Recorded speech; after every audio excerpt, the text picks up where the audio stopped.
हर हर महादेव दोस्तों, क्या आप जानते हैं जिस दिन एक शब्द बोलना भी भाग्य बदल सकता है, जिस दिन किया गया मौन जन्म जन्म के पाप जला देता है, वो कौन सा दिन है?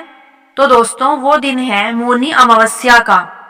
कहा जाता है इस दिन गंगा तट पर एक ऐसा चमत्कार हुआ जिसने एक पापी राजा को भी महान भक्त बना दिया। लेकिन एक छोटी सी गलती ने कई लोगों का पुण्य नष्ट भी कर दिया। अगर आप ये कथा अंत तक सुन लेंगे तो मौनी अमावस्या कभी खाली नहीं जाएगी। मौनी अमावस्या व्रत हर साल माघ मास की अमावस्या तिथि को किया जाता है। इस वर्ष मौनी अमावस्या तिथि 18 जनवरी को है। धर्म ग्रंथों और शास्त्रों में इस अमावस्या का बड़ा ही महत्व बताया गया है। इस पर यह भी मान्यता है कि मौनी अमावस्या के दिन अगर महोदय नामक योग बन जाए तो यह और भी लाभप्रद और कल्याणकारी हो जाता है। इस व्रत को करने से पितर संतुष्ट और प्रसन्न होते हैं और घर में सुख समृद्धि और संतति की वृद्धि होती है। आइए जानते हैं मौनी अमावस्या कथा व महत्व। मौनी अमावस्या पर संभव हो तो पूरे दिन मौन धारण करें और मानसिक रूप से भगवान शिव और विष्णु जी का ध्यान करें, अथवा स्नान करने से पहले मौन धारण करें। स्नान के बाद ही कुछ बोलें और दिन भर कोई भी ऐसी बात ना कहें जिससे किसी का मन आहत हो। अब मैं आपको बताने जा रही हूँ मौनी अमावस्या की कथा। प्राचीन काल में एक ब्राह्मण परिवार कांचीपुरी में रहता था। पति पत्नी दोनों ही धर्मात्मा थे और धर्म पूर्वक अपनी गृहस्थी चलाते थे। इनका नाम देव स्वामी था और इनकी पत्नी का नाम धनवती था।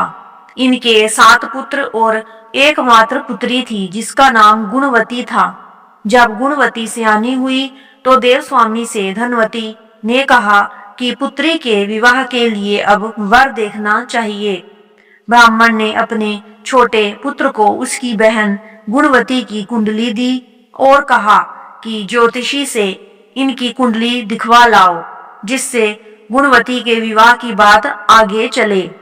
ज्योतिषी को कन्या की कुंडली दिखाई तो उसने बताया कि विवाह होते ही कन्या विधवा हो जाएगी।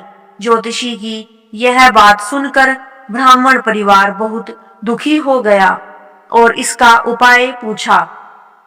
ज्योतिषी ने बताया कि हे ब्राह्मण, सिंहल द्वीप में एक पतिव्रता महिला रहती है जिसका नाम सोमा धोबिन है।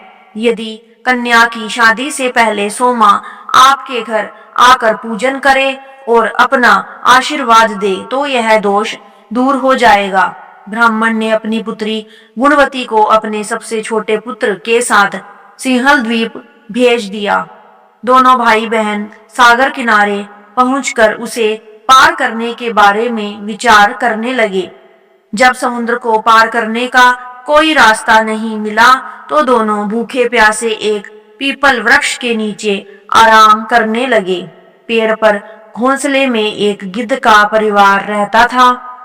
उस समय घोंसले में सिर्फ गिद्ध के बच्चे थे।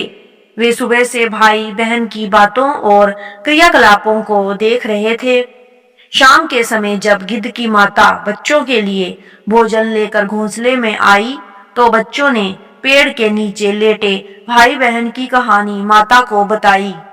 उनकी बातें सुनकर गिद्ध की माता को दोनों भाई बहनों पर दया आ गई और बच्चों के कहने से उसने कहा कि तुम लोग अब चिंता मत करो, मैं इन्हें सागर पार करवा दूंगी। बच्चों ने माता की बातों को सुनकर खुशी खुशी भोजन ग्रहण किया। गिद्ध की माता बच्चों को भोजन करवाकर दोनों भाई बहनों के पास आई और बोली कि मैंने आपकी समस्याओं को जान लिया है, आप चिंता मत कीजिए, आपकी समस्या का निदान मैं कर दूंगी और आपको सोमा धोबन के पास पहुंचा दूंगी। गिद्ध की बातों को सुनकर दोनों भाई बहनों का मन आनंदित हो गया और उन्होंने वन में मौजूद कंदमूल को खाकर रात काट ली। सुबह होते ही गिद्ध ने दोनों भाई बहनों को समुद्र पार करवा दिया और सिंहल द्वीप में सोमा धोबिन के घर के पास पहुंचा दिया। गुणवती सोमा धोबन के घर के पास छुपकर रहने लगी। हर दिन सुबह होने से पहले गुणवती सोमा का घर लीप दिया करती थी। एक दिन सोमा ने अपनी बहुओं से पूछा कि प्रतिदिन सुबह हमारा घर कौन लीपता है।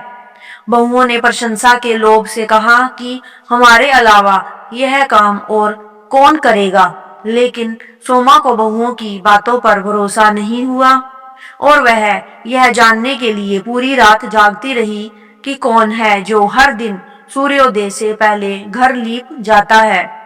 सोमा ने देखा कि एक कन्या उसके आंगन में आई और आंगन लीपने लगी।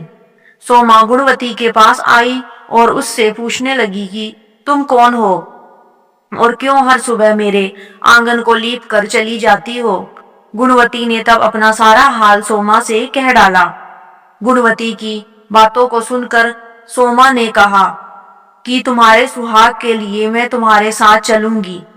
सोमा ने ब्राह्मण के घर आकर पूजा की, लेकिन विधि का विधान कौन टाल सकता है। गुणवती का विवाह होते ही उसके पति की मृत्यु हो गई। तब सोमा ने अपने सभी पुण्य गुणवती को दान कर दिए। सोमा के पुण्य से गुणवती का पति जीवित हो गया, लेकिन पुण्यों की कमी से सोमा के पति और बेटे की मृत्यु हो गई। लेकिन सोमा ने अपना घर छोड़ने से पहले बहुओं से कह दिया था कि मेरे लौटने से पहले अगर मेरे पति और बेटों को कुछ होता है तो उनके शरीर को संभाल कर रखना। बहुओं ने सास की आज्ञा को मानकर सभी के शरीर को संभाल कर रखा। उधर सोमा ने सिंहल द्वीप लौटते हुए रास्ते में पीपल के वृक्ष की छाया में विष्णु जी की पूजा कर 108 बार पीपल की परिक्रमा की। इसके पुण्य के प्रभाव से सोमा के घर लौटते ही उसके पति और बेटे फिर से जीवित हो गए। इसलिए मौनी अमावस्या के व्रत करने वाले व्रतियों को यह कथा सुनकर पीपल की 108 बार परिक्रमा करनी चाहिए और भगवान विष्णु सहित शिव जी की पूजा भी करनी चाहिए। तो दोस्तों, इसलिए कहा जाता है मौनी अमावस्या का मौन सिर्फ शब्दों का ही नहीं, विचारों का भी होता है। अगर आप चाहते हैं कि आने वाली मौनी अमावस्या आपके जीवन में भी शांति, पुण्य और चमत्कार लेकर आए, तो इस कथा को याद रखिए। अगर आपको ऐसी ही सच्ची और रहस्यमयी धार्मिक कथाएं सुनना अच्छा लगता है तो अभी चैनल को सब्सक्राइब करें, वीडियो को लाइक करें और कमेंट में ओम जरूर लिखें। हर हर